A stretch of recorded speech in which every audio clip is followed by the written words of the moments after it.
Da, da, da, da, da, da, da, da, da. I even know what that is. I even know what that is. Thank you very What is it, much. Michael? That is the Star Wars. Wait, that's the something March. The like the the wait, the Darth Vader March or Well, the yes, yes. right Okay, it is. It's technically called the Imperial March, Imperial March. Okay. but you were so close, and I'm so proud of you. Da, da, da, da, da. See, you. I mean, the way that you are rubbing off on me, and the way that I am literally. I mean, I'm giving you full Star Wars a go go. I You am. are.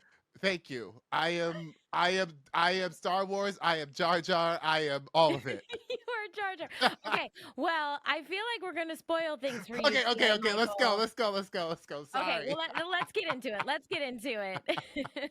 Hey everyone. I'm Michael James Scott, And I'm Ashley Eckstein, and and welcome welcome to to Hype Hype Friend. Friend. All right, we're here. This is a very exciting episode because I mean, we have been talking about this reunion for a while. Well, I've been waiting for this. Like I have actually. So for all of our listeners, our community out there, we're the guests that we have today are like. I mean, these are like brothers to Ashley, and Yes. I've only seen them really in my feeds. Like I've never gotten to like I've not got to experience their energy together. I've only like you all have seen them. A lot of people have met you, gotten to do lots of meets and greets, and obviously we're gonna get into it. But I'm so excited because I feel like this is like an extension of you, like these It boys. it truly is an extension of me. They're a piece of my heart. For those that are listening, I'm wearing my Clone Wars shirt today Oh yes. because we are welcoming James Arnold Taylor and Matt Lanter to the neighborhood. Yay! They Finally, finally, finally, finally, finally. finally, they are my family. You know, we've been working together for almost 20 years. Oh my gosh. Yes, Michael, I don't think I realized literally that. almost 20 years. In February, we will have known each other for 20 years. And they've changed my life. They are family to me. They are my found family. And you know, I'm so blessed to have them in my life. And I'm so thrilled to introduce them to you. Yay!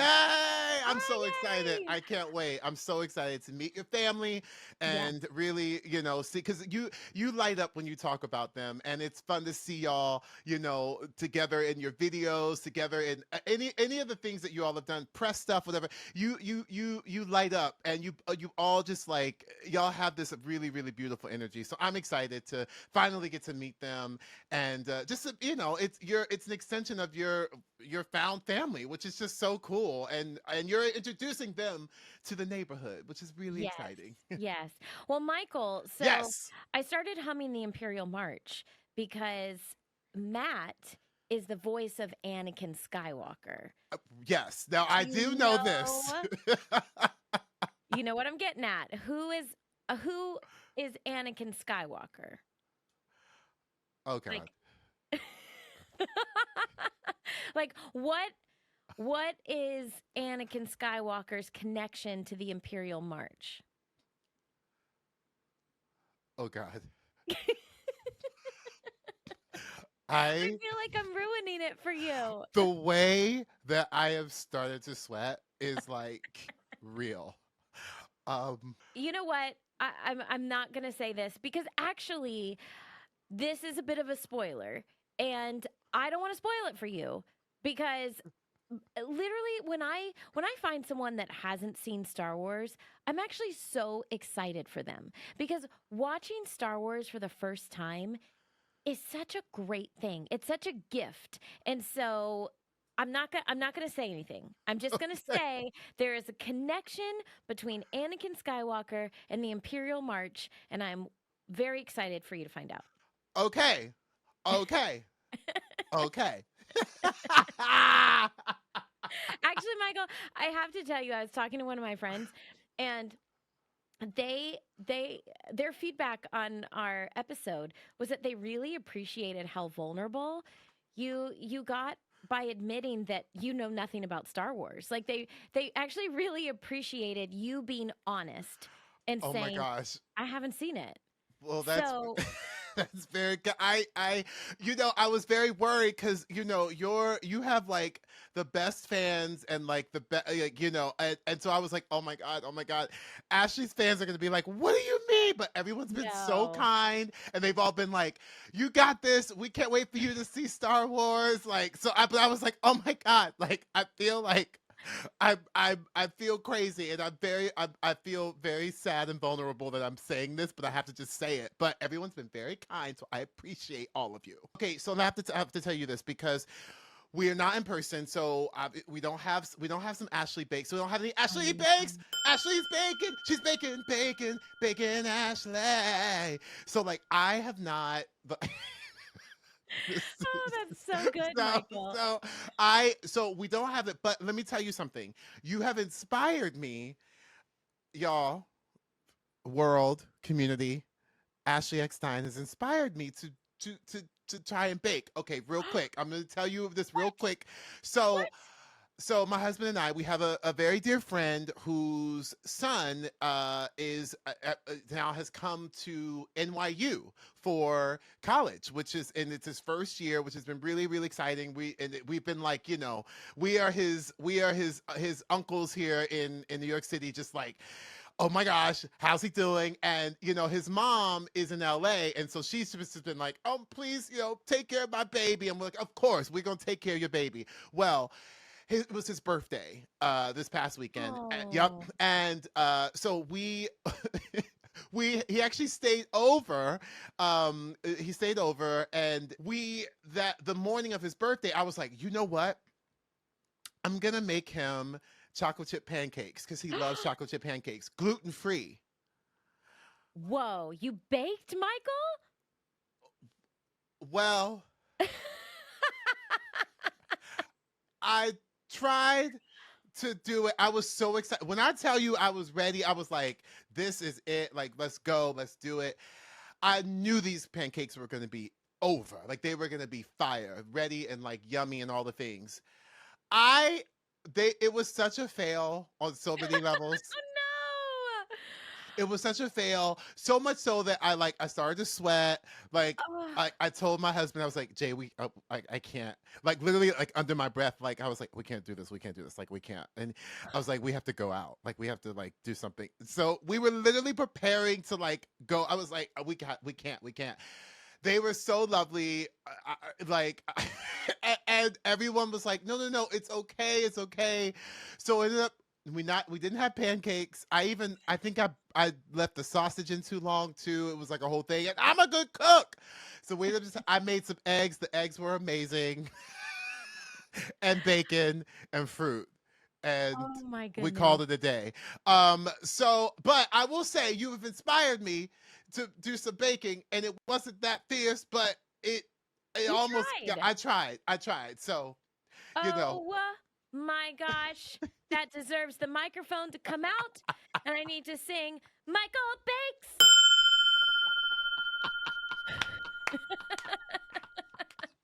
first of all, wait, can we just discuss how she started singing it before she said, first, she said, I need to start. This is for the microphone to come out. Michael Bakes. That was amazing. I love you. Oh my gosh. Oh Oh my my gosh. gosh. Okay, I so love it. that was yeah, that was a whole thing. But it was really really great, and that is not my hype or my gripe at all. I have different hypes and gripes, but I need to share you with that story because I figured you would love it, but also it was just an epic fail. Oh my goodness. Well, I am proud of you for trying. As you've seen, I have many successes and more failures. So that's just part of it. So what's your hype and your gripe, honey? Are we hyping and griping today? Are you going to sing us the jingle, Michael? Hypes and gripes, hypes and gripes. We're griping, we're hyping and griping. Yeah. That In would my be head, really cool. in That's my a head, new well, one. in my head, I was thinking like I had harmony. Do you see what I'm saying? Like that part, it was supposed to say, "I'm saying great, yeah, I'm saying great, oh, like those are harmonies. That was the harmony, but that wasn't the case. So that's what you got. Oh my gosh. And for those that are listening, they didn't see it, but for those that are watching, I was in the background as per usual, clapping off beat. Like there was nothing on beat about it. Oh my god, I love us. I can't. I can't. Oh I my can't. gosh. Oh my gosh. So, Okay. P.S. We don't know what our hypes are, gripes are right now No, because we are apart. So we don't. I kind of love this little like unknown part of the hypes and gripes, not knowing what it is. So, okay, what's your hype? So my hype is I'm hyping up my husband, Oh my David Eckstein. gosh! Yes. And my brother-in-law Rick Eckstein. Um, Yes. I recently posted they were coaches for Team USA, uh, specifically Team USA baseball. No big deal. No big deal. Like, I mean, already that's like a huge. I mean, oh my god. It's a big deal. It's a big deal. They were David's brother, Rick Eckstein, was the manager of the team, and David was one of the coaches for the 18 and under Team USA baseball team. So, for those that don't know, these are some of the top 18 and under baseball players in our nation. Yes. So, it's a really big deal. It's a prestigious honor. Kids are selected from all over the nation. Then they go to Cary, North Carolina, where Team USA Baseball is headquartered. And they go through literally a summer long process to be chosen down to, the final 20 to 25 kids who then had the incredible honor to travel to Okinawa, Japan, and compete in the World Baseball Cup. So this is now teams from all over the world. So the top 18 and under baseball players from around the world, literally Japan, China, Australia, I mean, everywhere, all over the world. And they competed for the title of the gold medal. So gold, silver, and bronze medal. And Team USA won. They won the gold medal. And it was such a big deal. Oh I'm my so proud gosh. of them, and that is totally a hype. So, but it was all summer long. Like, David's been working with the team. I mean, He's been like traveling, like he has yes, been, oh my gosh, he's been like busy and like doing it, which is so, but you know what's amazing? And PS, I get to like look in on the Ashley and David, like, as a friend. Like I get to see, and both of them are very, very hard workers. They both are like, they do their thing. David has, and his brother, obviously, like it is such a commitment, and he gives all, like he gives it all, like he is to that team, and it's been amazing to watch, just like watch from the sidelines, like, oh my gosh, like what's happening, but he just gives to them, and it's so incredible to see that because his knowledge is obviously like, I mean, pretty unbelievable and pretty incredible and prestigious in its own, on its own. So to be able to have that and have that guidance from them is huge. And now look what happened. That's insane. I am so, so proud of them. For those that don't know, I'm going to hype him up. My husband used to play Major League Baseball. He won the World Series with the Anaheim Angels Mm, and won the World Series with the St. Louis Cardinals, mm, where he was also the World Series MVP, mm, two-time All-Star, uh, mm, you know, 10-year Major League Baseball veteran. mm. So I'm just so, so proud of him. And he has a heart to help the next generation of baseball players. And that's what he's been, spending his whole summer doing. And the fact that they won the gold medal, I just had to hype them up. And that's my hype today, Michael. That's So, awesome. so what's your Congrats. hype? Ooh, okay. So I am hyping up.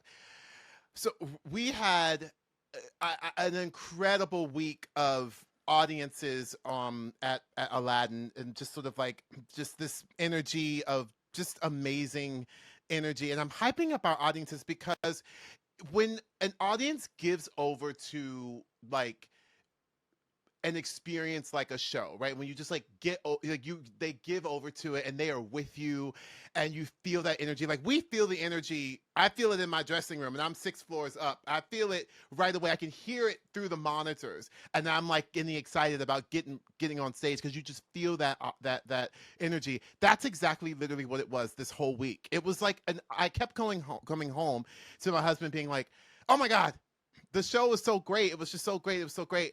And I don't, I mean, I don't, it's always a blessing to, be on a Broadway stage, but there was something about the energy this week that just was just incredible. And the audience was just in it. And, this is actually the start of Broadway week, which is really, really cool too. There's 2 weeks of Broadway week that happens. Actually, I think it's a couple more than 2 weeks. It's a time in the Broadway community where they really spotlight Broadway and restaurants and so it's like kind of like this combination of like a fierce, amazing New York City amazingness that you can Yes. go to a fierce restaurant and then go to a fierce Broadway show. There's just a really great energy about it around this time, and I'm hyping up the Broadway audiences because I'm telling you, it was just incredible. It was just so incredible, and I love that. I'm so thankful for them, and I'm so thankful to get to be a part of that energy. It hyped me up, and I was, in the dressing room, so I was like, literally like, okay, here we go. Let's go. So I'm hyping up the Broadway audiences. Yes. I love that. And you know what I love especially because during Broadway shows, theaters are one of the last places where you can really do this. You have to put away your phones. So you're not allowed to film during the show. And what does that mean? That means you can actually use your hands and you can clap and you can cheer. I think it's great that we can take videos and photos, but when you do that, you can't clap. Yes. Yeah. Well, Miss Ashley Eckstein, literally the way that we are on the same wavelength and we're like not and we don't even know our hypes and gripes. I know. You have literally went into my gripe, which Oh, is I didn't even know this. to stay off of your phones during the shows. I literally did not know that you were I, going to say that. We are I, now mind melding. like literally that is like the thing is the phone situation is absolutely insane. And let me tell you something, this is a public service announcement for everyone out there. I'm listening. When you come see a Broadway show, when you come see a fashion show, when you come see a show, stay off your phones. Like, I, what? Why? I mean, literally the amount of phones that go up right away, and I'm like, well, how about you watch the show? The way that I literally see someone looking at the show through the phone, Yep. and I'm like, excuse me, sir, excuse me, ma'am, excuse me, teenager, excuse me, you know, 6-year-old. I've seen like 6-year-olds on their phone, and I'm like, get off of the phone Yes.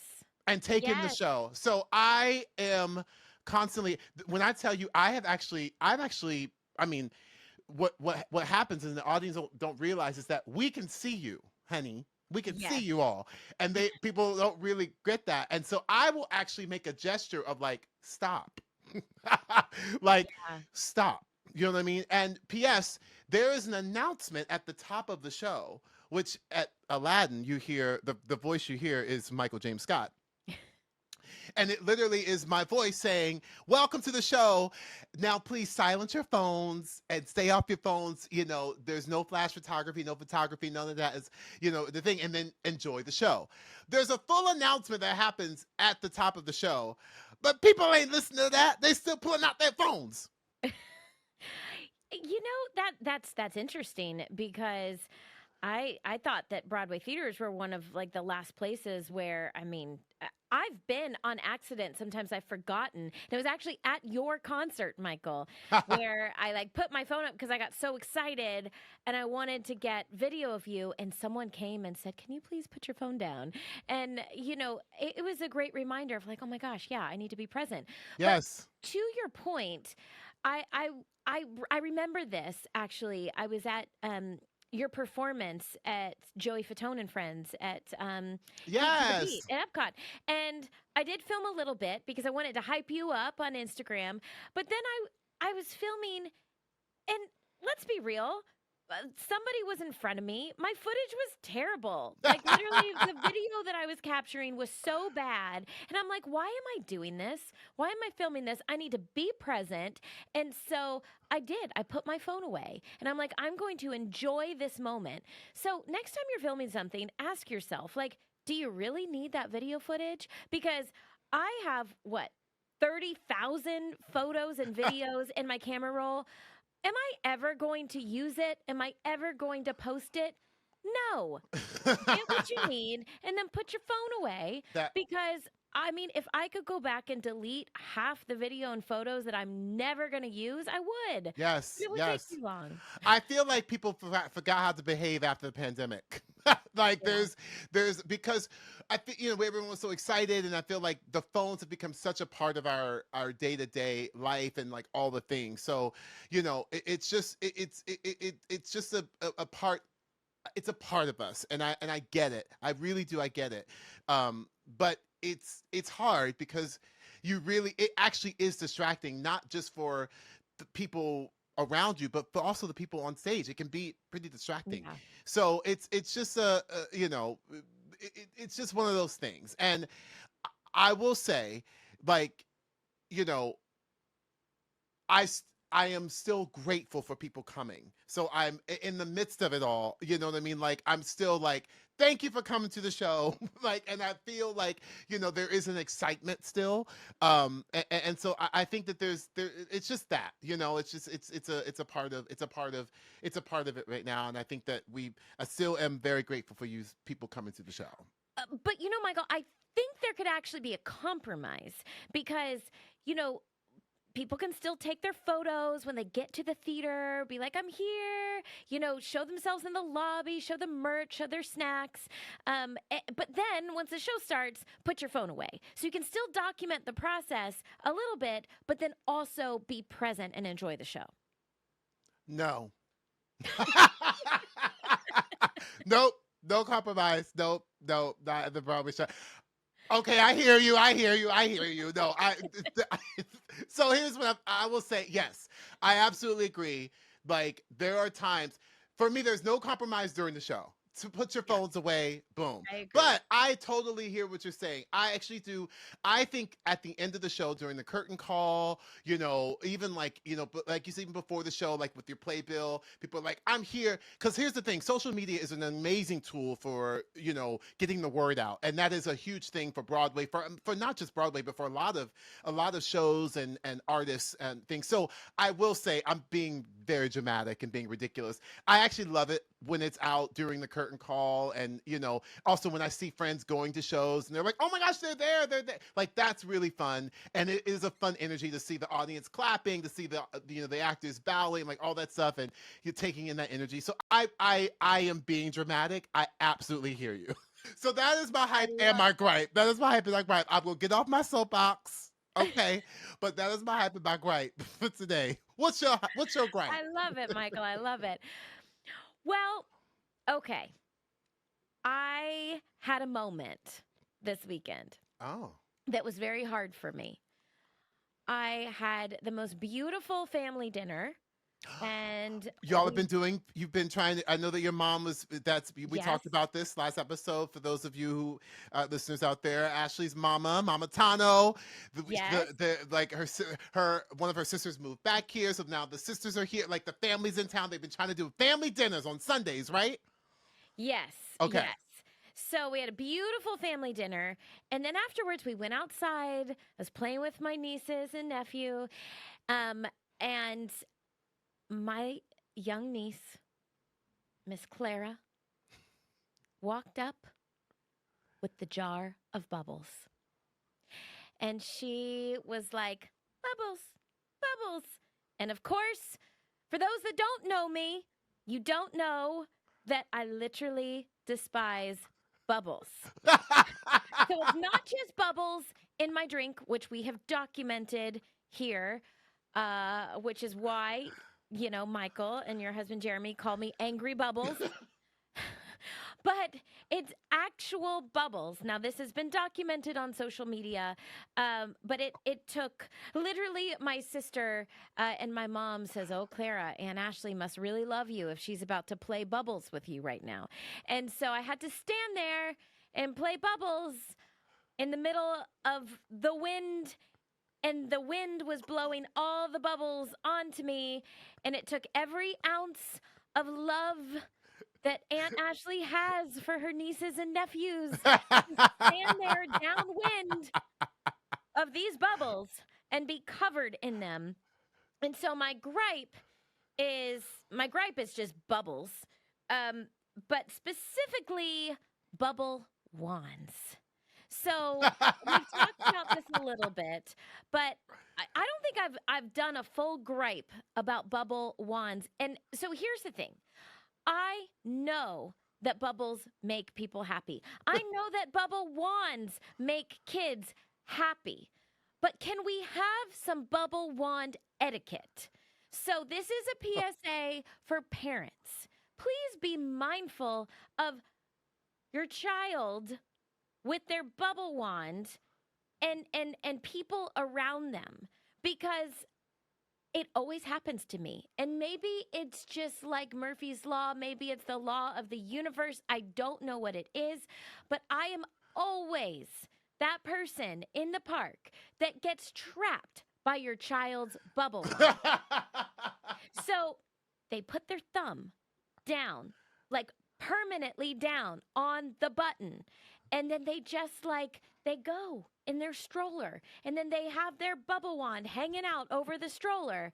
And then I'm trapped behind them on Main Street, USA, or in the tight corridor. And literally, I'm eating their bubbles. Like, their bubbles are just in my face. I can't get away from them.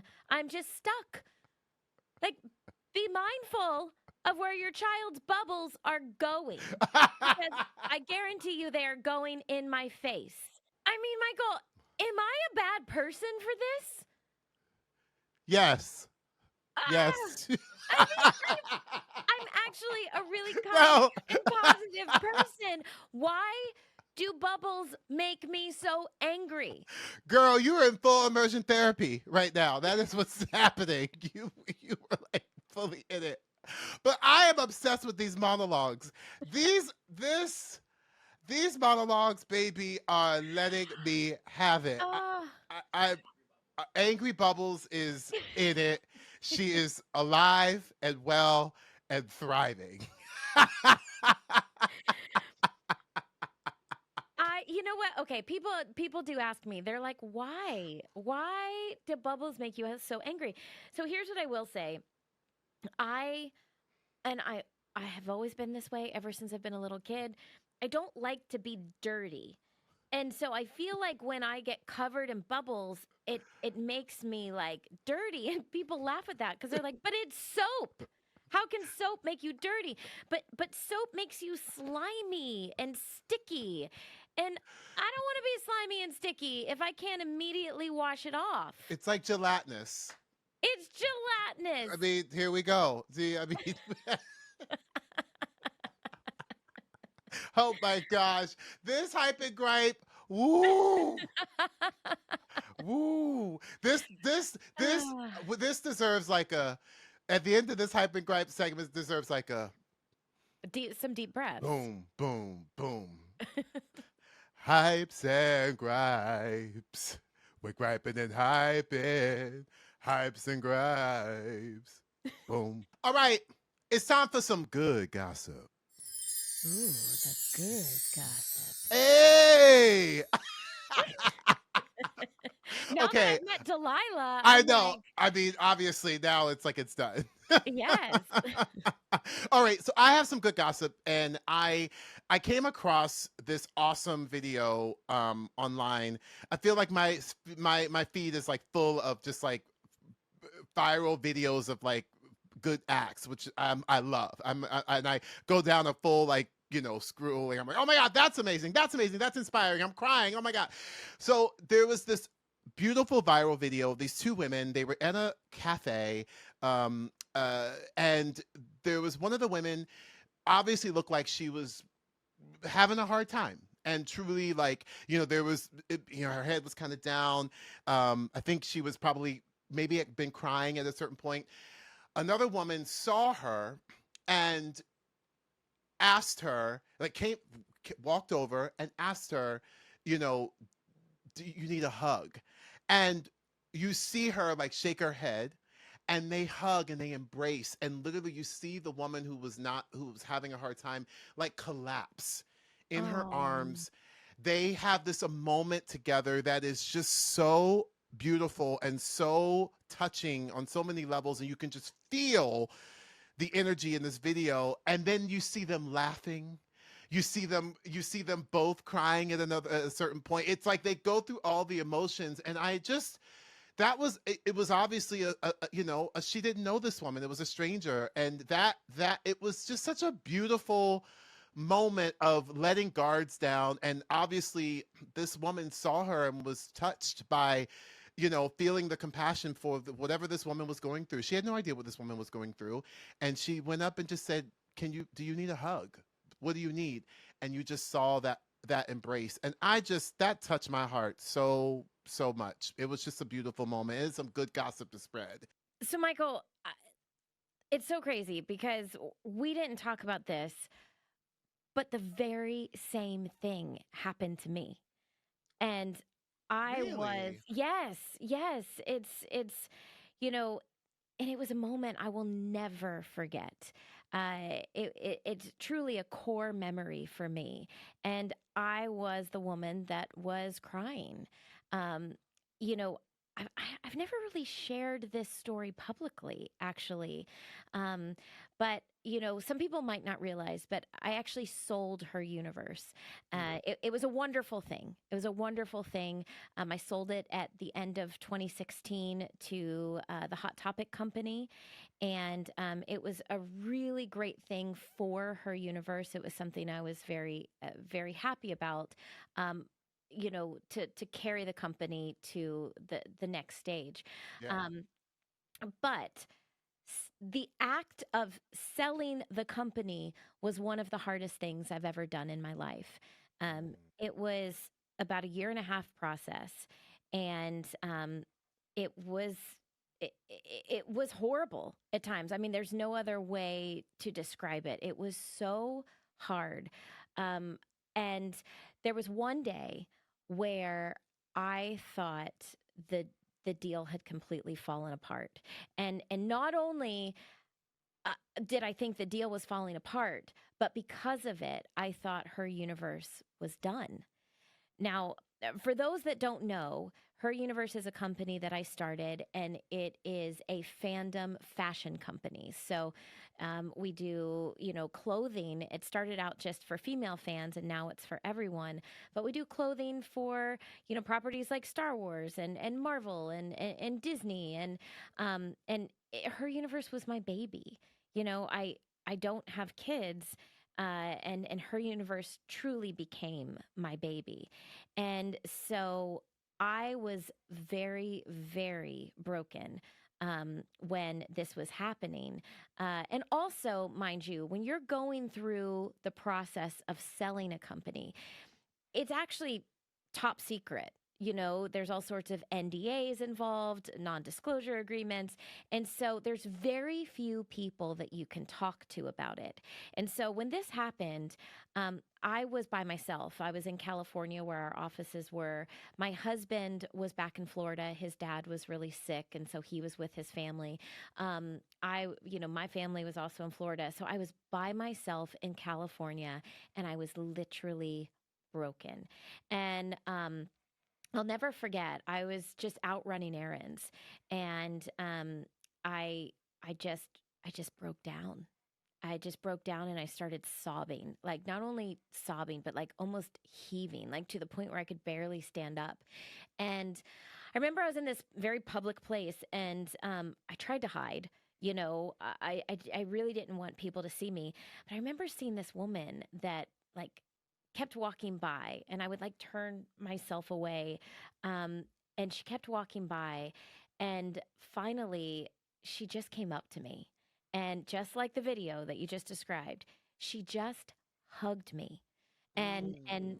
you know, like the other woman in the video, I just fell into her and I sobbed on her shoulder for what felt like at least 5 minutes. And like you said, we were perfect strangers. You know, just like the two women in the video, we were perfect strangers. And I just remember her hugging me and saying, everything's going to be okay. And, um, and then after about 5 minutes, you know, she left. And I didn't get her Wow. name. I've never seen her again. And you know, I wish I had my, you know, kind of wits about me at the moment to get her name, maybe her number, just to thank her. Because I wanted to thank her because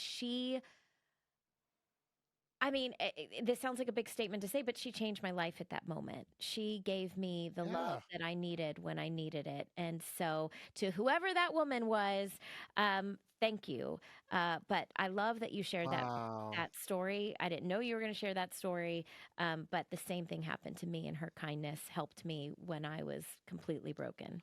Wow. Well, thank you for sharing that. Wow. Wow. That's some good gossip, Michael. That is some good gossip right there. But you know what? I want to dive into this next segment because I've been looking forward to you meeting Matt and James for so long, and it is time. It is time. It is time. All right, y'all, get ready to meet two galactic legends whose voices have shaped entire universes. First up, the man with 1,000 voices, literally, James Arnold Taylor.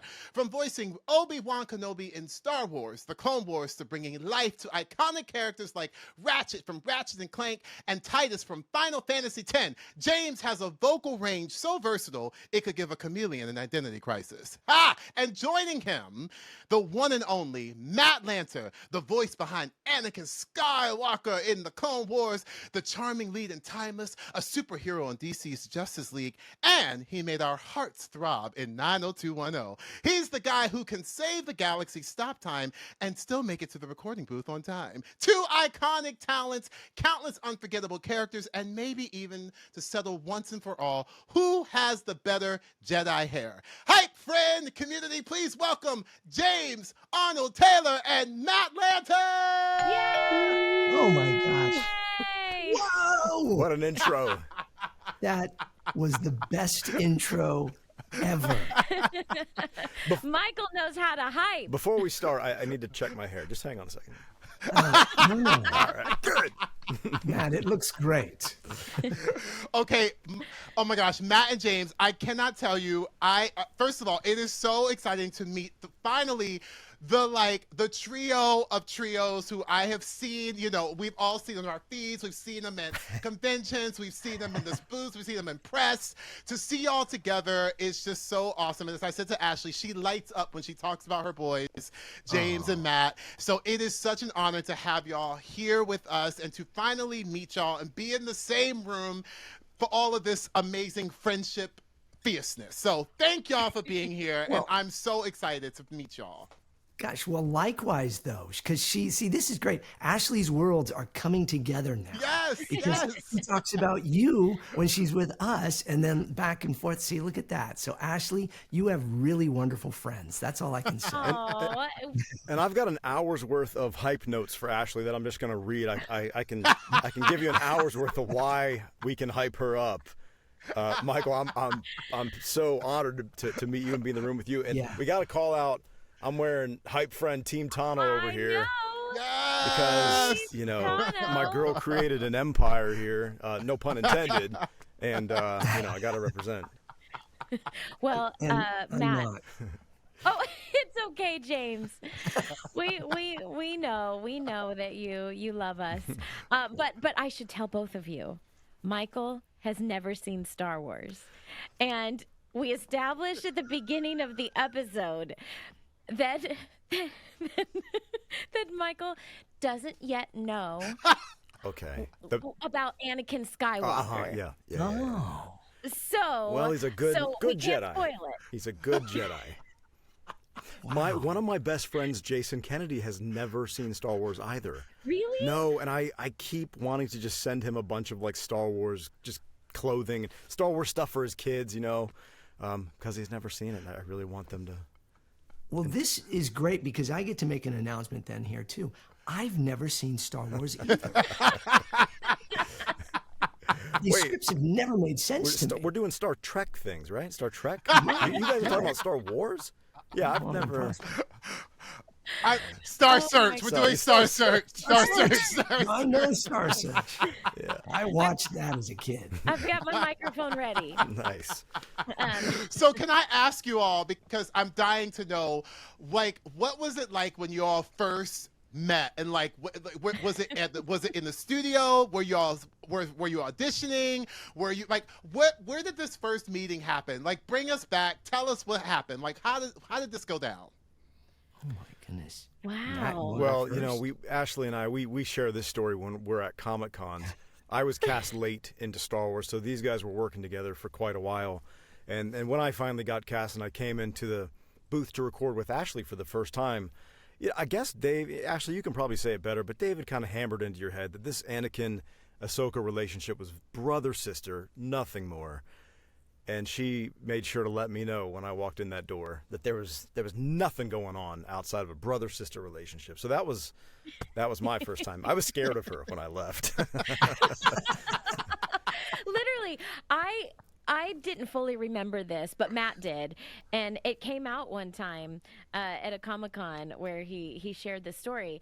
And yes, Dave, we had already been working on the show for 6 months, and Matt had been a recast. And for those that don't know, that's actually quite common in voiceover, where you can be cast as a character and you can work on the show, and then they decide to recast you. It happened to me actually 2 or 3 times where I had booked like the lead character in a show and then unfortunately had been recast. And so that happened in the case of Anakin Skywalker. So we had been working for 6 months. They decided to go in a different direction and recast Anakin. And so that's when they cast Matt Lanter. And so Dave had drilled in my head that fans were going to want to ship Ahsoka and Anakin, that they were going to want them to have like some sort of romantic interest. But I mean, come on, Ahsoka was a 14-year-old girl. Like, that would be very, very, very awkward, very inappropriate. and he said that, Anakin and Ahsoka were brother sister. So apparently the first time I met Matt, we're standing next to each other in the recording studio, and I'm like, "Hi, nice to meet you. Just so you know, there's nothing going on here." Yep, that was How it. rude was I? Yeah, I can't sugarcoat it. You were rude. I'm so grateful he wanted. I guess he was stuck with me. You're stuck with me, Sky Guy. 20 years. So eventually, I know, 20 years. So eventually I redeemed myself. So clearly Matt and I were off to a great start. But James, do you remember? Yeah, I was going to ask if you remember, because we've just known each other for so long. Like, do you remember like meeting the first time and being in the studio the first day, and Andrea Romano was directing instead of Dave Filoni, and Kevin Michael Richardson was there, and we had Dee and Tom Kane and Nika Futterman. I remember that day well. And I guess what I remember about you is, okay, this is HypeFriend, so I'm going to hype him up. James Arnold Taylor is a legend, literal legend in the voiceover His own mind. field. Oh, sorry. He is an icon.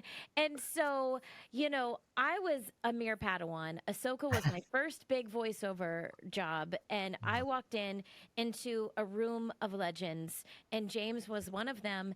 And I do remember, James, you just being so kind to me. which now that I know you, you're kind to everyone, but you made me feel like I belonged in that room from the get-go. Well, you did. Well, I fooled another one, Matt. See, look at that. I got it. No. The thing I remember, thank you, by the way, thank you. But I was a little starstruck too, though, because see, you were on Blue Collar TV, which I really loved, and that was fun. Yes. And so that was kind of like, oh, see, she's funny. And that was the thing I knew is she's adorable and lovely, but she's funny. So I got to watch her because she's going to be able to, she sits there very sweet and all this and all. Yeah. And then she's going to drop the big jokes in. And those are the people you watch out for. And Ashley is always that. Like she'll wait for the moment and then she will drop it. And it surprises everybody because they don't expect this cute little blonde gal to be like the one with the witty humor that would make everybody blush. What I would say though is like my biggest memories are when Matt was cast and the three of us were in the room together. I was actually doing not Obi-Wan, but Plo Koon, who was another character in the show. And you guys were both having a lot of scenes together and it was so wonderful. And I remember thinking, wow, I gotta really, you know, voice actors were character actors, but you guys were on camera. You were very experienced on camera, and you were just bringing what you brought to your acting sensibilities into voiceover, and it made it work in such a great way. And so I was just, I don't want to say I was intimidated. I was really excited and impressed by the fact that, wow, this is going to be something really cool. Well, you know, what people don't realize is that we started recording Star Wars: The Clone Wars in 2006, and we recorded for 2 years before it ever came out in 2008. And we were recording at least like 2 episodes a month, so we were together a lot. But I think we all would agree that our friendship was cemented once Disney Star Wars weekends happened. Yes, yeah. So, James, maybe tell everyone if they don't know what Disney Star Wars weekends is. Well, Star Wars Weekends was this amazing event at Hollywood Studios in Orlando, Florida, at one of the 4 parks there at Disney. And Ashley, you were actually doing it before I was, or any of us really. They had brought you in, I think, on the first one, what they brought Clone Wars in, when they were kind of like, there's this new show. They don't really know much about it. There was no product. There was no merch for it at all. It was kind of this thing. And then you had this wonderful show, Behind the Force. And then they brought us all in each week as guests for the show, and we would come on and then we would interact with the audience and we'd bring people up and we'd all read radio play style, you know, scenes from the show together. And then they started bringing us in to kind of co-host together because we had great chemistry, I think. And we're just, you know, having a good time with the new world of Star Wars and introducing that. And Disney slowly realized, or quickly realized, I should say, really, that, Clone Wars is a thing. And it's going to become a thing. And so through the 5 years that I got to help host with you, I was 7 years we you know did the event, or I was a part of the event. 5 years I got to host. It was this magical moment. I get choked up thinking about it. Where for the summer we got to spend all this time together at Disney World, and they put us up. They put my family up. My daughter was a little. She was 5 years old at the time. She grew up there, and we got to just host and we got to meet everybody in Star Wars. So we really got like a masterclass in Star Wars because we got to interview all these people on a regular daily basis. And we had our motorcades, and then Matt would come in at least 1 week out of the year. Every year Matt was there, I believe. And it was just, I mean, you guys know the magic of Disney. So it was like summer camp at Disney. Yeah. Like, yeah, that's exactly it. It was like, no other way to put it. We literally like lived at Disney World for the summer. So Matt, Yes. so I loved watching you just fall in love with Disney and Star Wars during Star Wars weekends, because I don't think you were much of a Disney fan, right? And then you were also, you know, you were an early Star Wars fan. You didn't know much about Star Wars in the beginning. So what was Star Wars weekends like for you? Yeah. And then eventually, did you become my friend? Well, first of all, I've always been your friend. I didn't go to Disney World very much as a kid. I'll just say that. I think we went one time. But no, I grew up watching Disney movies. Like Aladdin was my favorite movie. My nickname was Simba in 7th grade because everyone thought I looked like JTT when I was in 7th grade. And so, you know, I've always liked Disney. That makes sense now. Now I can't unsee it. But I will say, you are correct about the Star Wars thing. I didn't grow up in a Star Wars family. I had never actually seen it as a kid. I knew the iconic characters, but didn't know how they all connected. And really, the first time I really remember watching Star Wars was watching Attack of the Clones. I think when I was like, I don't know, probably 13 or 14. And that was like my first experience with Star Wars. So, yeah, I mean, what you said is true with the Star Wars thing. I really didn't know a whole lot about it until after I booked the job and then jumped into it, really, and just kind of. See, Michael, there's hope for you. You could get a big job in Star Wars now. Never too late. Never too late. So, Matt and James, we ask everyone this when they come on the podcast. You know, the two of you truly are two of my best friends in the entire world, and I know you and know how kind you are, how you always treat others as you want to be treated. But clearly that comes from, I think, just being taught how to be good friends. But at some point you had to be taught. You had to learn how to be a good friend. So take us back to little James, little Matt.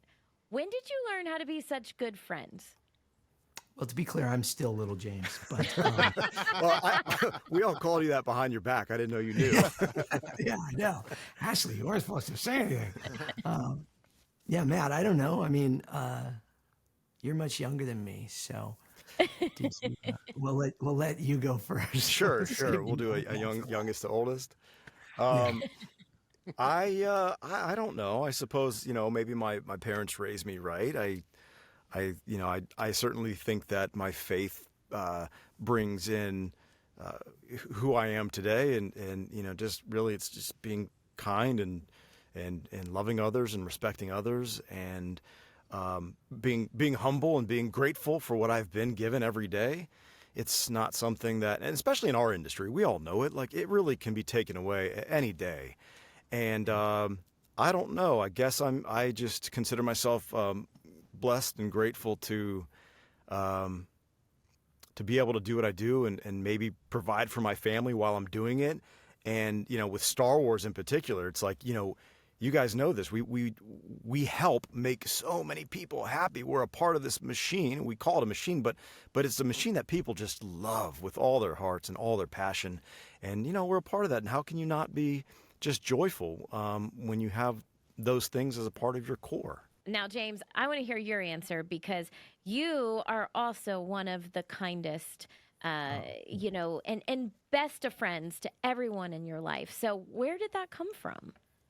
Well, it is not dissimilar to Matt. I mean, I think faith plays a big part in both of us, and I've always so admired him for being so, open about his faith, and it helps inspire others like myself to do as well. But that's a huge part of it, because I think if you can find that kindness there, I grew up in a very kind of broken home, divorced family. Me and my brother and sister and my mom living in a single bedroom apartment, and not a lot. And I'm a high school dropout, and I'm somebody that, my therapist goes, "It's amazing you're normal."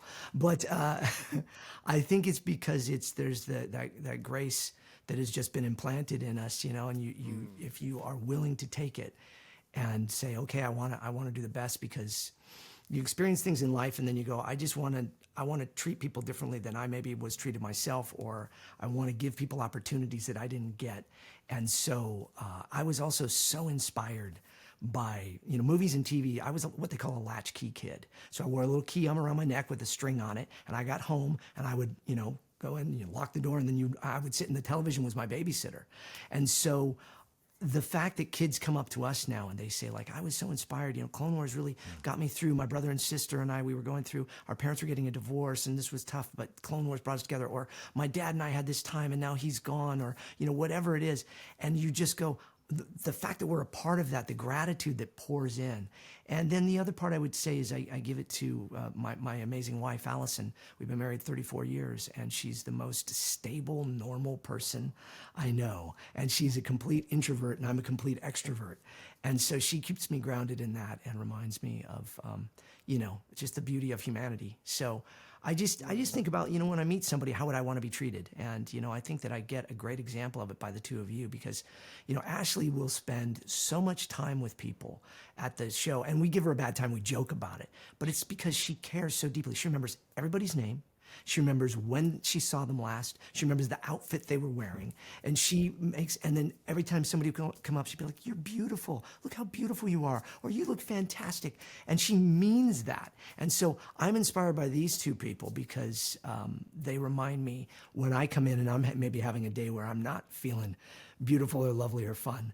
You guys help me through that. And Matt really is like a brother to me. And Ashley, you are like my little sister. And I'm very protective.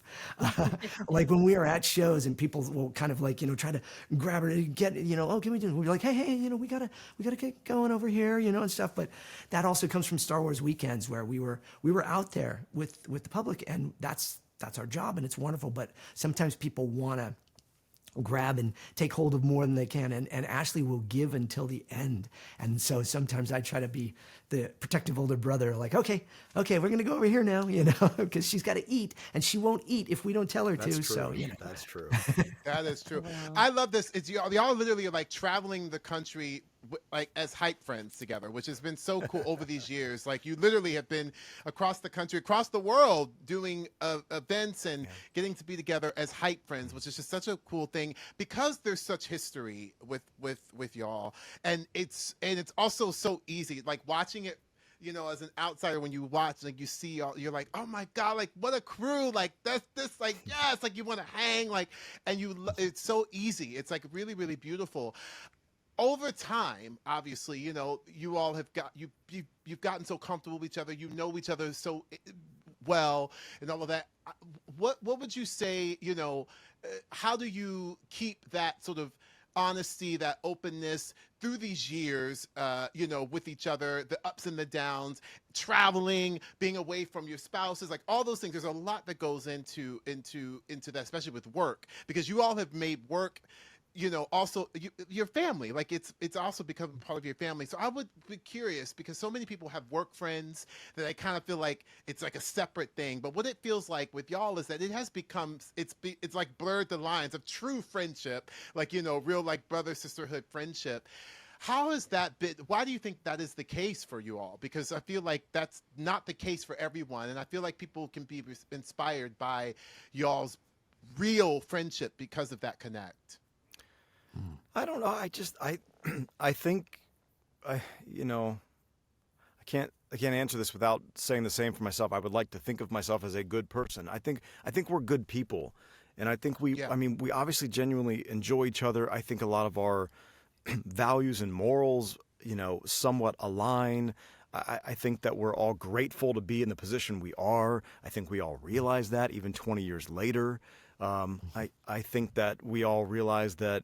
That there's bigger things in the world than lending our voices to animated series. I think that I don't know. I think that none of us really are kind of what I was saying earlier, that sometimes there's narcissism that happens in this business. I don't think we're that, and it just I don't know. I guess it all just kind of clicks, and not one of us really needs to step out in front of the other one, and it's always been that way, and so it just works. It's very rare. I've worked in showbiz for almost 39 years, and I've been on hundreds of television shows. And this is incredibly rare to find this connection. Obviously, I have friends, people I love dearly when I see them that I worked on other shows with, or people even from this series.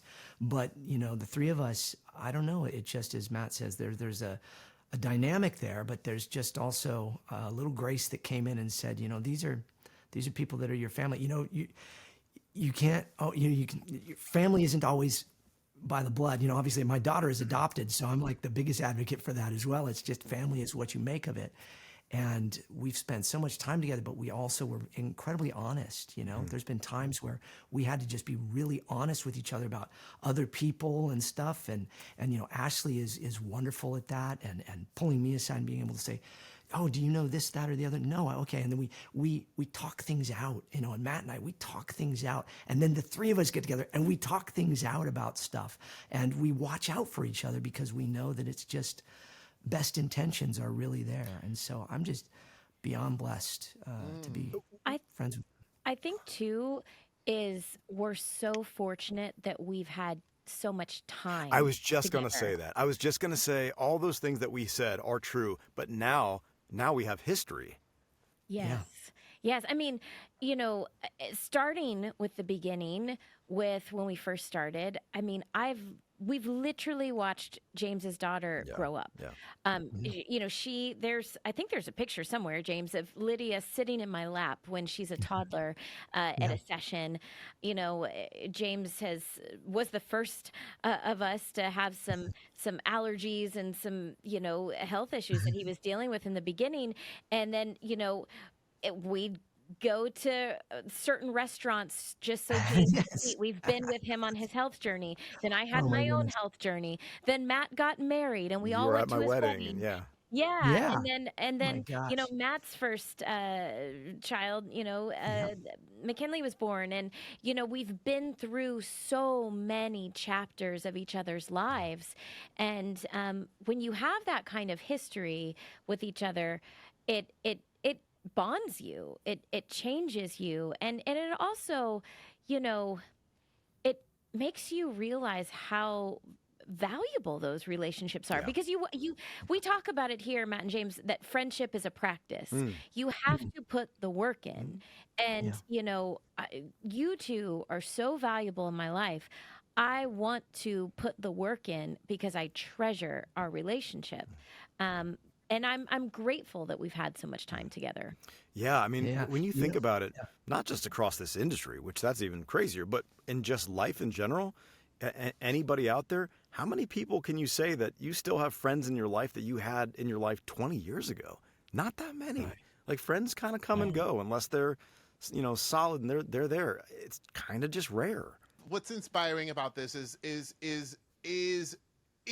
the idea of obviously like over time and you know what happens with that, because I feel like sometimes we may not, you know, what's the word, really give time to some of our relationships because whether it's life is happening. But what I love and what's very obvious from the three of you is that you all three have made it a priority to really honor and value this friendship. And it really has obviously been something that I think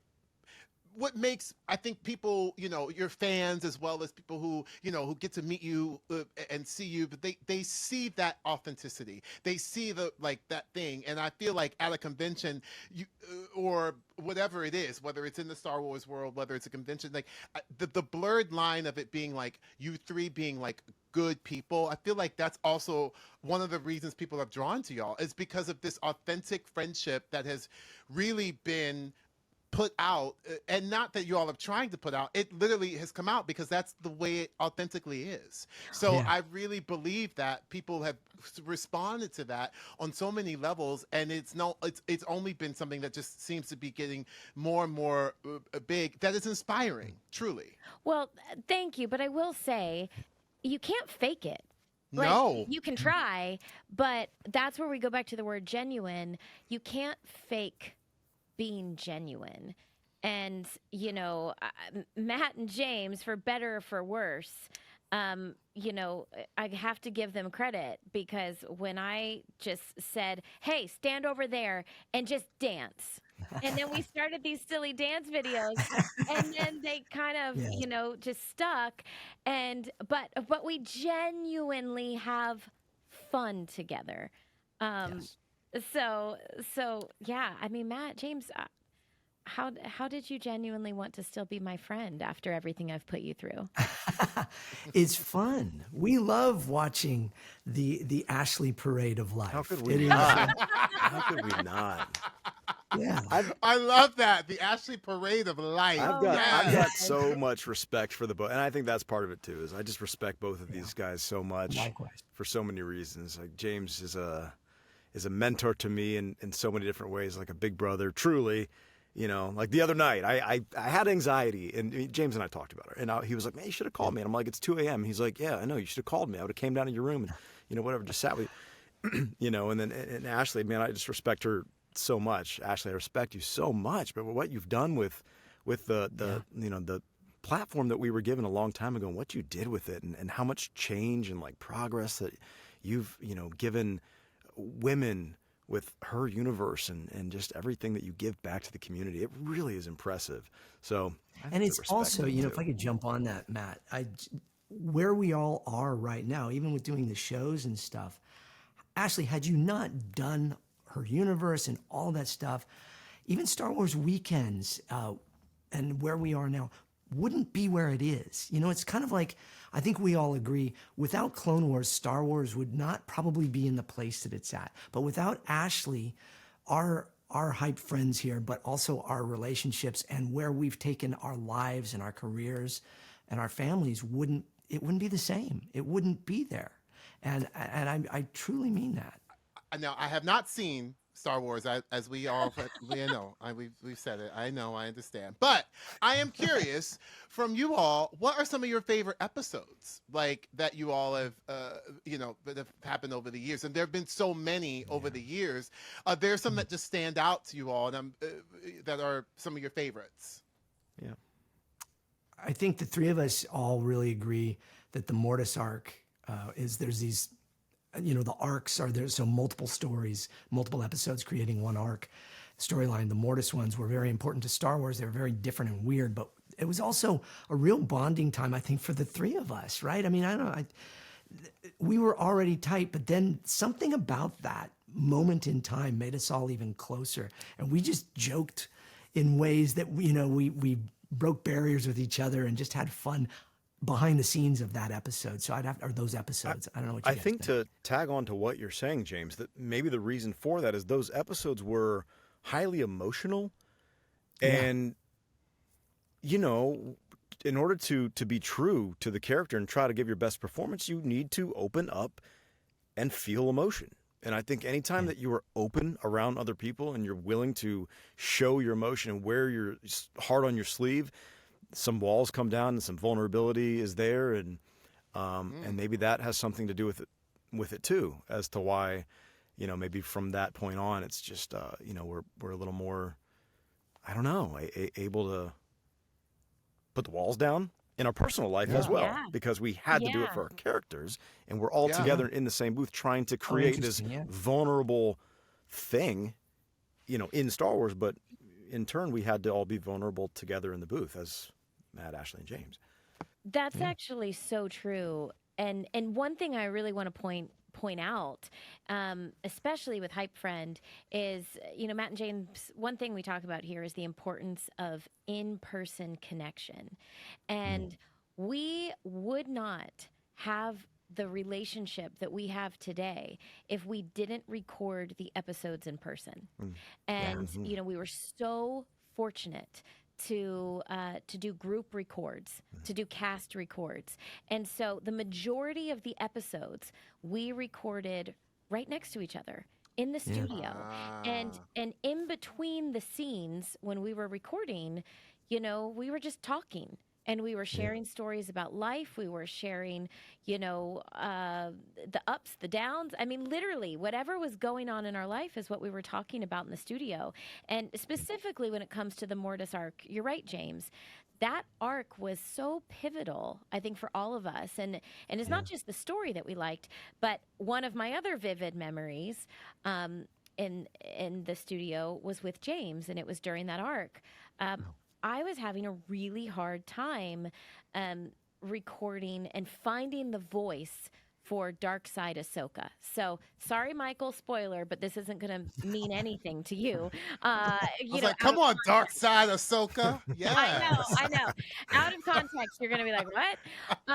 But Ahsoka did go to the dark side briefly in this arc, and I was just having the hardest time. And also, for those that don't know, you know, we have 4 to 6 hours to record an episode, and that means that's a lot of work to do in that amount of time. So generally we only do 3 to 5 takes at the most of any given line or of any given scene, and I was going way over 3 to 5 takes. I just could not get this, and I was getting really frustrated.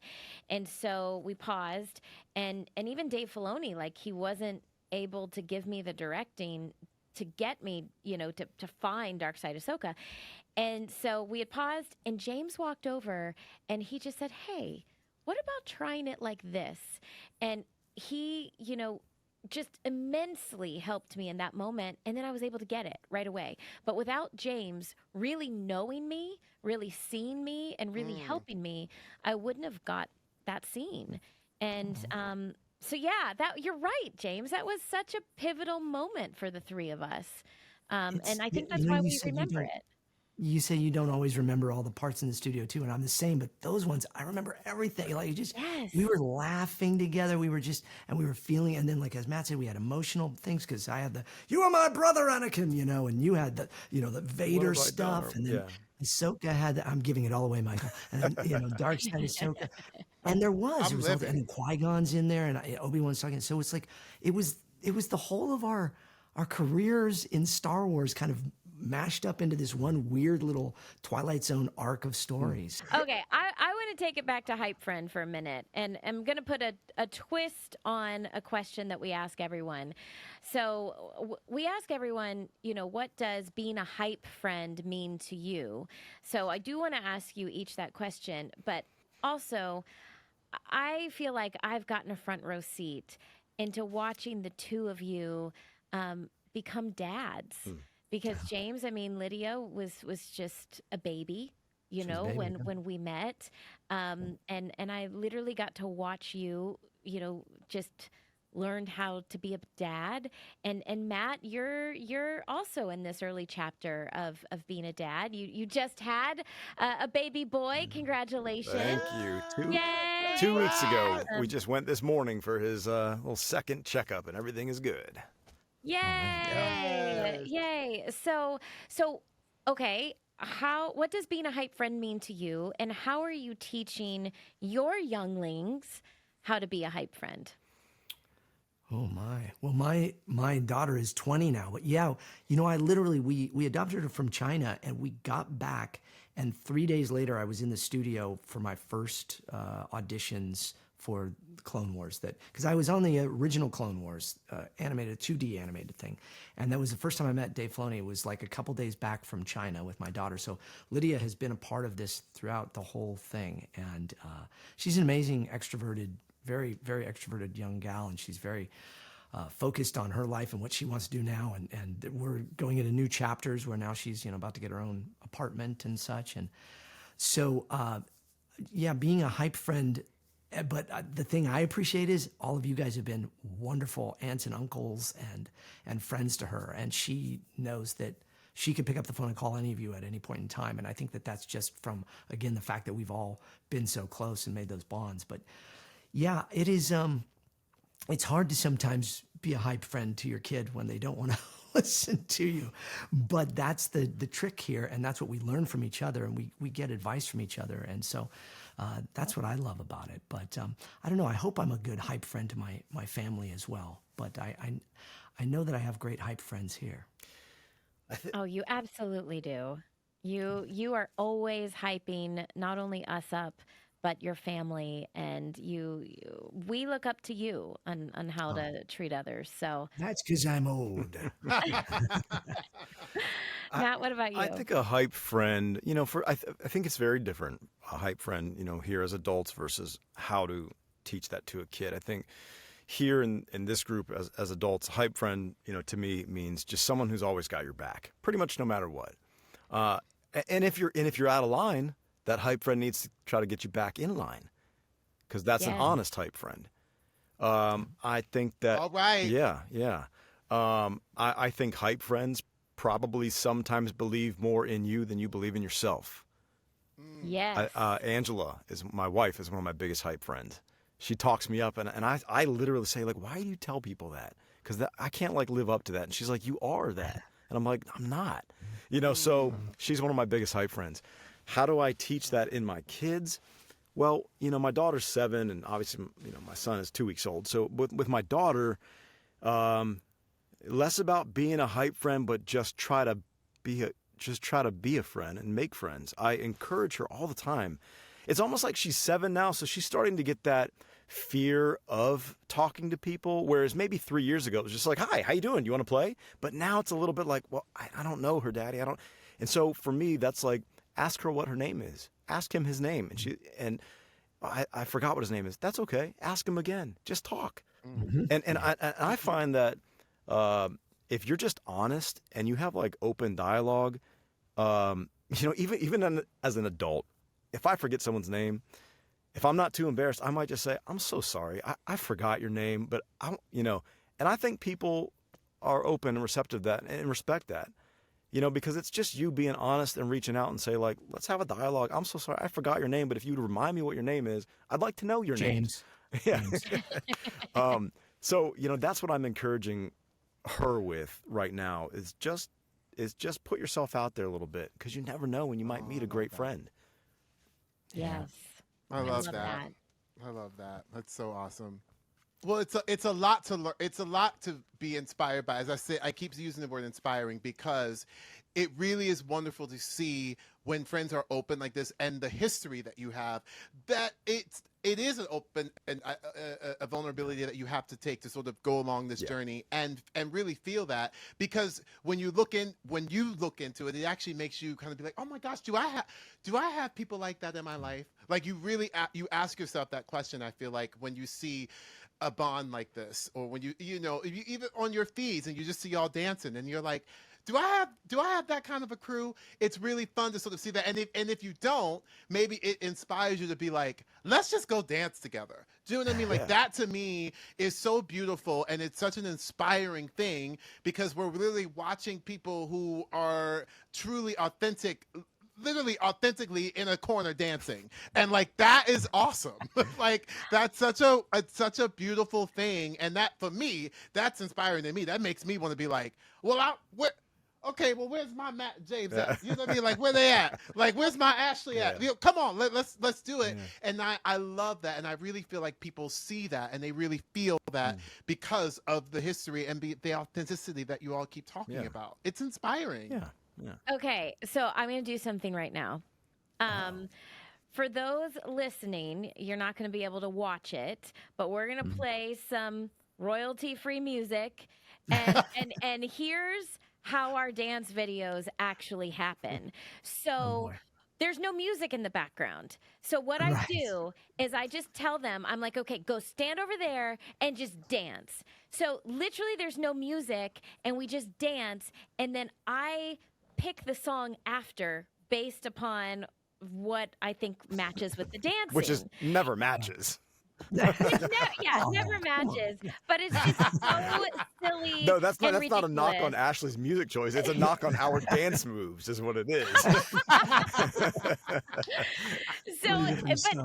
here's the thing: a silly dance video instantly boosts your mood. Sure. So, Yes. Michael, you're now going to be in one of our little dance videos, but we're going to do it virtually here. So, okay, on the count of 3, and actually, if you're watching, or if you're James gave listening, us a different Nice, shot. I like yes, it. I James like it. needs more room. So if you're watching or you're listening, here's what I want you to do. You have to dance with us. Okay? So we're going to add some fun royalty-free music because, we have no music budget here on HypeFriends yet. Go fund me. But, yes. But on the count of 3, we're going to start dancing and we're going to add some music, okay? 1, 2, 3.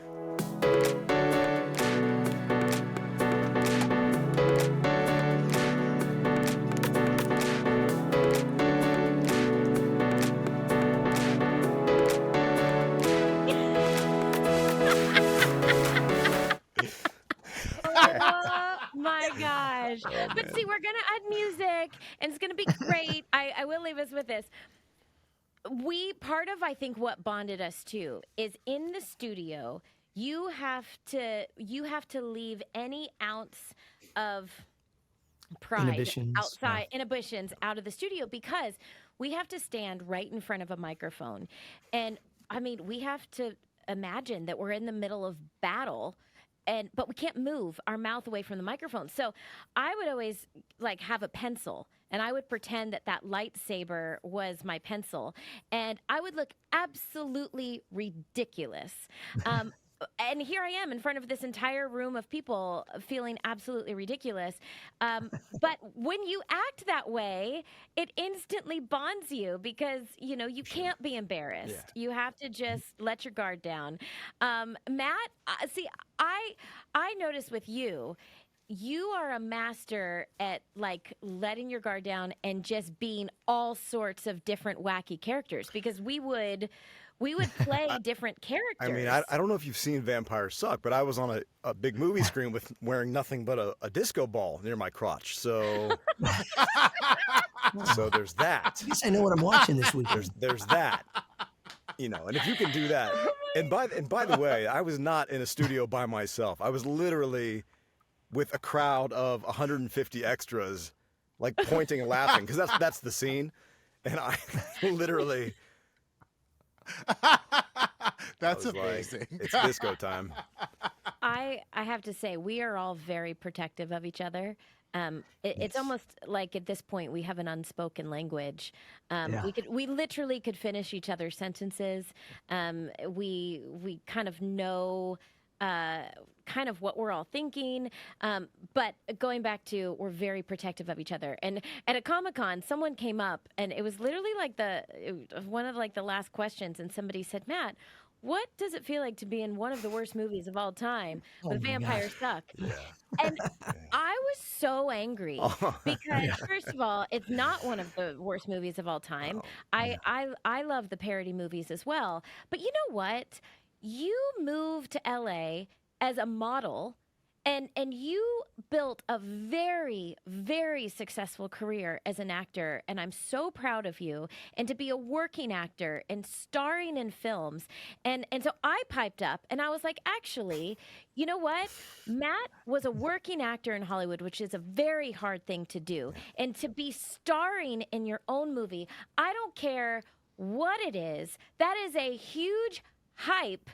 And, you know, it was a massive gripe, that question. It was a shame that we had to bring security in because, you know, Ashley leapt off the stage. Yeah. And then we had to hold her back. Make that a little ugly. Okay. Now wait a minute. right. Before any of this, Okay. I cannot not mention this. I have not seen Star Wars. However, I am a reality show junkie, and I cannot get out of this without mentioning the fact that Matt Lanter was a contestant on Bravo's reality show Manhunt. And this is a show. I was going to bring that up too, Michael. The search for America's most gorgeous male model. I cannot be.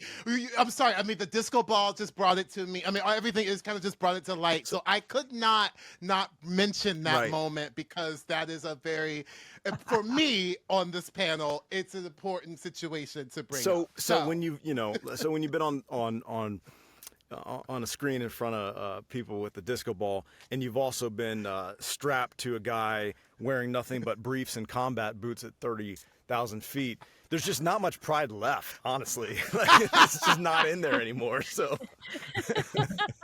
it's gone.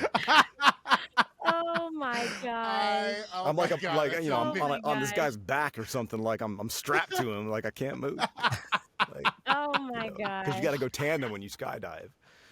Yeah. Oh my gosh. Well, and James, I mean, you didn't jump out of the really plane with the guy.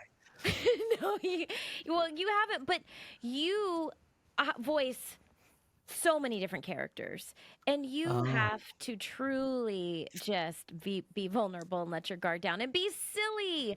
How do you just like be silly? Well, you know, it's funny because when you're the shortest kid in your class every single year, you come up with, that's why I wanted to be a voice actor. You know, I loved making people laugh and entertain people, and I realized I could do voices very young. And so you have no inhibitions about it. And I created my one-man stage show that I've done all over the world, and I try to explain to people that voice acting is the most beautiful, wonderful acting because you can do all these goofy things. But so if I'm doing Obi-Wan Kenobi, yes, there's that. If I'm doing Jedi Master Plo Koon, well, then I make another face here. If I'm doing Johnny Test, then I totally go like right here. Fred Flintstone, I go right there. Yeah, but do all from the side of my mouth. So it's always a different one. If I'm doing Christopher Walken and I need more cowbell, then, it's crazy. So I just become the character. And you can't do that if you're thinking too much. So you have to just let it go and just be those characters. Oh my god! I mean, I was literally about to ask what are some of your favorites, and literally you just did. Like, I mean, like, well, there you have it. Oh my gosh! Oh, that's what it's like being in the studio with James. You That's never incredible. know. Oh It's my gosh! amazing. I told you, he's a legend and an icon. Oh my gosh! Well, it is literally. I cannot tell you all how. Like, I feel like I've just like watched an entire episode of the Matt, James, and Ashley show, which I love, and I love that I got to be like a little bit of a part of it. I am so grateful to be inspired by y'all's friendship, because I think it's the kind of a friendship that we all hope we have in our lives, and that we can meet friends like yourselves in our lifetime. I really love that, and it is so wonderfully yummy on so many levels to be able to like it's like a big heart, and watching y'all and taking that in and being a part of, trying to be a part of, like, oh my God, I love it. So thank y'all really for like being here and seeing Ashley, like seeing people who know Ashley really well and seeing what that is, and seeing her just be her beautiful self around y'all is just so awesome. To be able to see my friend light up with such good friends around her is just a really wonderful thing. Well, thank you. Well, likewise, Michael, the two of you do some really wonderful stuff together, and it's fun for us to enjoy your adventures later when we get to see her. So I love this. I really do. And I really do mean that it's like, it's wonderful because now I feel like we're friends. Like when I get to see it, like, absolutely. hey, Michael, like I can't wait to hang out in person somewhere. Yes, I can't wait either. I can't wait. It's gonna be a fun time, and I cannot wait to see our dance videos then. Well, you know what I just realized? We are totally going to manifest this and make it happen. But Matt, James, I just realized we need an acronym. We need a name, and it's been right in front of our faces the whole time. Jam. We have James, Wow. James, Ashley, Matt. All of our dance videos, we have Jam. We are sessions. Jam. We are Jam. Wow. So I think there's no better way than to end this segment than to have a jam session and jam it out and dance it out. All right, all these Matt, years, James, it's been right in front of us. thank you for being on HypeFriend, and we're gonna just jam it out. Oh yeah, hype it up. Let's jam. Ashley. I mean, gosh, Michael. I love them so much, and it is like a different Ashley. Like, I really feel like yes, it's like they're like they like your brothers. Like they really are. It's like your brothers, like hanging with y'all, and like but because you're so comfortable with them, it's just I don't know, like it's just like kind of fun to see you, because it just feels like it's like a different energy, the same Ashley, but like a different. I can't even really explain it. There's just like a fun. It was like kind of fun watching you. I was like watching you. I can't really explain that's it, so honestly. I'm funny. trying to explain it, but it's just I love that you were just so comfortable, that you were with them, and that you were, that you could just kind of like, y'all kind of just like, y'all go into, y'all like slide into your energy. It feels Aw. like, but in such a great way, and I just love how you light up with them. Aw. It's really fun to see. I love that. I really do. What Thank what would you. what would you say? I mean, with them, I feel like you're. I'm thinking about one last thing. There's so much great stuff that came out of that, but I feel like there's a lot that you probably learn all the time with them. Yeah. What would that be for you? Well, I think after this discussion, it just reminded me how valuable the trust is that we have with one another. Um, I'm one of those people where you have my trust until you break it. I'm very quick to give you my trust because I want to. I want you to be a good person. I want you to be my good friend. And Matt and James have always had my trust, but they always keep my trust. Like we have such trust with one another. Yeah. And it's only gotten stronger over the years. They've always had my back. We've always been there for one another, and we've been through different seasons of life. And we haven't always been as close during different seasons of life, but they've always been there, and they've always been two friends that even if months go by and we don't chat, I trust that they're always going to be there for me. So I think it was even a good reminder for me of like, wow, how grateful am I that we have that trust in one another. Yeah, that's definitely what I took away from it is the trust. And I love that you all really responded to that question about it was their favorite episode that really kind of that brought you all together, or that you all over these years, and what Matt was saying about the fact that in that specific episode, that emotion, those things, that you all had to trust each other in the studio together, sort of get there, which then translated into your real relationships as friends. And so that's a big thing, like, because it's like a work thing that really went into your life thing that also just blossomed into really making your friendship even deeper and stronger, connected. And I think that was really helpful and really insightful to hear. Ah, well, you know what I love, Michael? That you got to be a part of one of our dance videos. I got to be a part of one of the jam videos. Yes, one of our jam sessions. So, I think we did the thing. We did another episode. I think we should wrap it up and All then right, dance it out. we're gonna wrap it up and jam it out. Well, thank you so much for joining us. I'm Ashley Eckstein. I'm Michael James Scott. And remember, be a hype friend. The hype starts with you. Jam.